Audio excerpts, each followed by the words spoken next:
The name Desnoyers translated means of the walnut trees, and likely originated from the small community of north-central France of Noyer. Although the town's origin is unclear, at the end of the 12th century, Hugh Desnoyers, Bishop of Auxerre, built on the site what was said to be one of the most famous castles of France. Desnoyers Castle survived 400 years before being dismantled under the reign of King Henry IV in 1599. The landscape is described as having plenty of vines, walnut trees, and cherry trees over the hills all around. Today the village supports a tourist trade, as well as traditional vineyards and farm fields.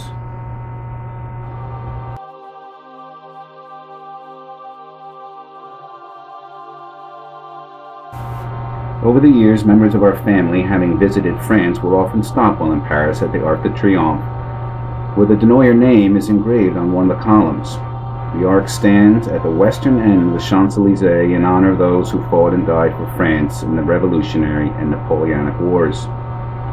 The causes of the French Revolution were many, and the results changed the course of Europe. In the late 18th century, not long after the French assisted America in our struggle for independence, King Louis XVI had problems of his own. France was essentially bankrupt, and additional taxes on an already impoverished citizenry was unsustainable. New ideas of equality and liberty, coupled with poverty and resentment of the aristocracy, boiled over on July 14, 1789, with the storming of the Bastille. By early July, 30,000 of the king's troops are taking positions around Paris. To defend themselves, the people form a new National Guard. Rioters raid Paris's armories and make away with over 28,000 muskets. The only thing missing is gunpowder, and the people know just where to get it. In the center of Paris, there looms a massive stone dungeon, notorious as a symbol of feudal rule, the Bastille. The prison houses the city's stores of gunpowder and is legendary as a den of torture and unspeakable deaths. Amidst the rioting, there is a stunning outrage. Louis fires his finance minister, the people's beloved Jacques Necker, seen as too sympathetic to the masses. Hours after Necker is fired, word reaches Paris that their man on the inside has been ousted. There is nothing left but revolt. On July 14th, crowds band together identifying themselves with a small cockade, red and blue for the colors of Paris, separated by white, the color of the House of Bourbon. The tricolore is born. From the feverish crowd, a voice cries out, "To the Bastille!"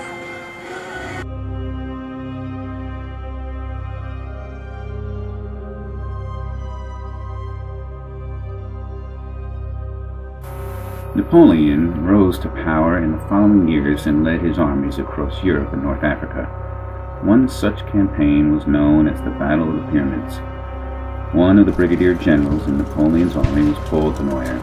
Born on February 11, 1768, in the Belleville section of Paris, the Claude and Anne Desnoyers came of age during the chaos of the Revolution. Desnoyers departed for Egypt on May 19, 1798, led his men in several battles, and performed heroically against forces many times larger than his own. In a letter to Napoleon, General Junot wrote, "Colonel Desnoyers' behavior could not have been better. I have been extremely happy with the infantry."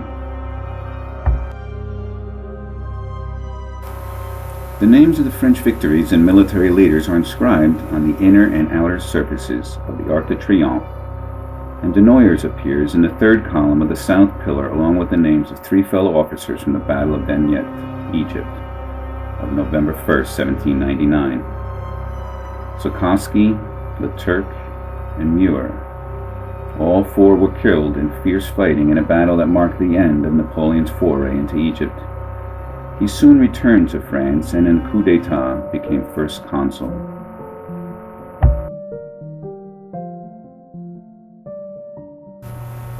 As France grappled with democracy, North America offered an opportunity for freedom and economic success. The area known as New France attracted hardy settlers in and around what is now Montreal. Growing up, we had heard about potential marriages between the Desnoyers of Canada and the local natives. Those types of unions are difficult to trace, but we do know that Jacques Desnoyer was born around 1830 in Quebec, Canada, and later married Julie Bonneau. Together they raised a family of 5 children. One of the sons, also named Jacques, married Selina Poulin of Iberville, Quebec. Together they raised a family of 13 children. The names as they appeared on this 1891 census list the parents Jacques and Selina, Rosaline, age 18, Napoleon, 17, Alexandrine, 16, Eucharist, 14, Alphonse, 12, Eva, 11, Gonzague, 9, Edmund, 8, Jaroslav, 6, Florida, 5, Albert, 3, and Alcibrade, 2 months. Clara, age 20, was not listed, and may have left home by then.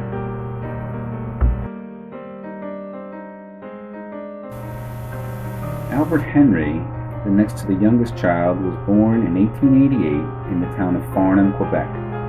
He migrated to the U.S. and made his way south to New Jersey, where he began work with Public Service Electric Company as an illuminating engineer. Household electricity was a relative novelty, and the power company would assist in wiring a home and provide the power. Albert became a naturalized citizen by volunteering in the service during World War I and was sent to the engineering corps in France. After the war, Albert frequented the French-speaking social circles of Brooklyn and met Martha Chevrolet. They married in 1919 and moved to Watchung, New Jersey. That same year, seeing the potential of electricity in the home, he started Desnoyers Appliances in Plainfield, New Jersey. The couple raised a family of 4 children: Henriette, known as Fifi, Gaston, Albert Jr., and Paul. Martha was born in the Burgundy wine region in the town of Beaune. Her parents, Joseph and Angeline, had 8 children: Edward, Louis, Fanny, Bertha, Arthur, Martha, and Gaston. Marie, the 8th child, died soon after birth. Her brother Louis was a skilled bicycle racer and mechanic. A chance meeting with William K. Vanderbilt convinced the young Chevrolet that his skills were wasted in the small French town and he should go to America. Louis migrates to Canada, working as a chauffeur, then on to Brooklyn, New York, working for the French automaker D. Dion Bouton. When Joseph, his father, passed away in 1902, Louis encouraged his mother, Angelina, and family to join him in Brooklyn. 4 members, including Martha, boarded the SS La Savoie in Havre and arrived at Ellis Island, New York in 1902. Martha was just 14 years old.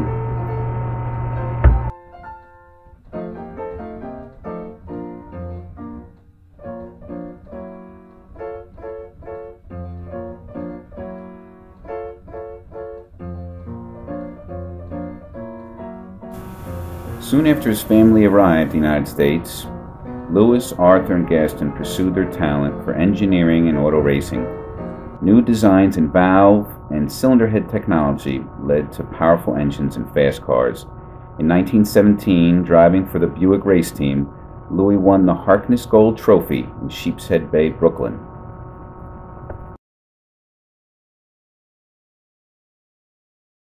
"100 miles without stopping." That was the new auto racing record as Louis Chevrolet won the 1917 Harkness Trophy at Brooklyn, New York. Chevrolet made no pit stops, averaging 111 miles per hour to complete the race in 54 minutes and 21 seconds, also a new record. Ralph De Palma finished second despite blowing out both front tires on a turn halfway through the race. Louis Chevrolet and his brother Gaston continued to reign as America's leading race car designers.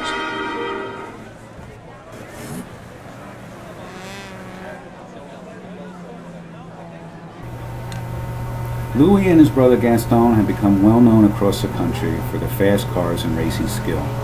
In 1920, the 3 brothers, Louis, Gaston, and Arthur, arrived in Indianapolis with a newly designed overhead valve Frontiac. and won back-to-back races in 1920 and 21. Gaston drove the Franti at an average speed of 89 miles per hour and coasted into the pits with 3 laps to go to refuel. He held on to win the race, beating Ralph De Palma. Later that year, leading in overall points, Gaston headed to the Beverly Hills Speedway in Los Angeles for a 1920 National Championship. Gaston's lead in the point total would allow him to be crowned Speed King of the Year in 1920. You know the race ended in tragedy.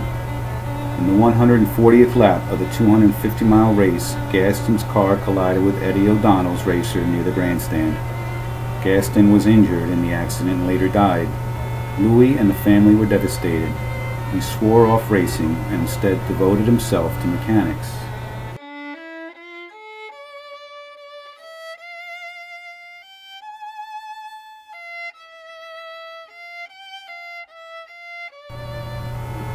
Louis founded several businesses in engine design and re-engineering for autos, boats, and airplanes. He sold his initial stake in General Motors back to William Duran on the cusp of success and never quite found the monetary reward he deserved. In the mid-1930s, a fire at his sister's home in Plainfield, New Jersey destroyed many of his records and memorabilia. In a sad twist of fate, Louis worked his final days as a mechanic in a Chevrolet axle plant in Detroit. He died in 1941 from complications after a leg operation.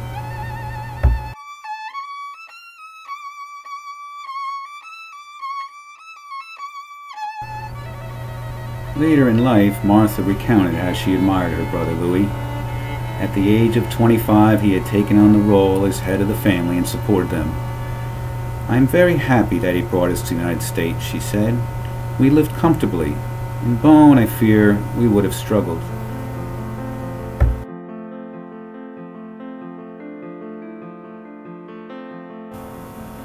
Together, Albert and Martha raised the children, grew the appliance business, and maintained a family farm in nearby Warren, New Jersey. In 1920, the first child, Henriette, was born.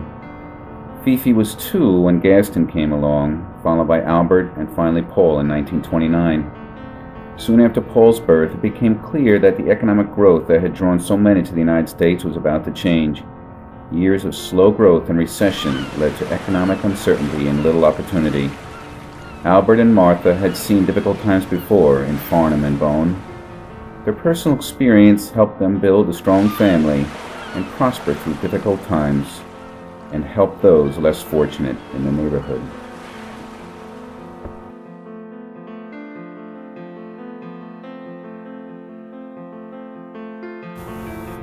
As the years went by, the children grew and eventually married. Fifi married Steve Teeter, moved to Vermont, and raised a family of 4. Gaston married Helen Langfinger, settled in Basking Ridge, New Jersey, and also had 4 children. Gaston's work brought them overseas building energy refineries. Albert Jr. met Ruth Reed and was an instant hit with her parents when he fixed the screen door. Soon after, they married and raised 6 children. Albert took over the family business, expanded, and changed locations. He sold the business in the early 1980s to pursue his banking interests. Paul, the youngest, married Nancy Steidel, and together they raised a family of 5. Paul followed in his uncle's footsteps and partnered in a chain of auto service stores. The boys always maintained close ties with the parents and each other.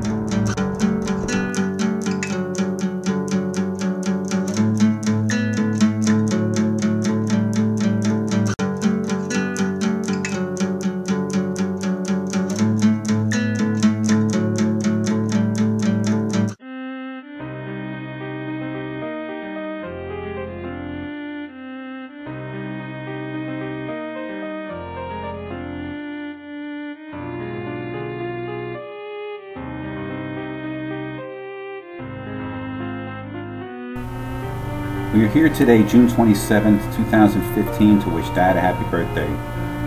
We also want to honor and thank the generations that have come before us and express our hope for peace and prosperity for all those who follow.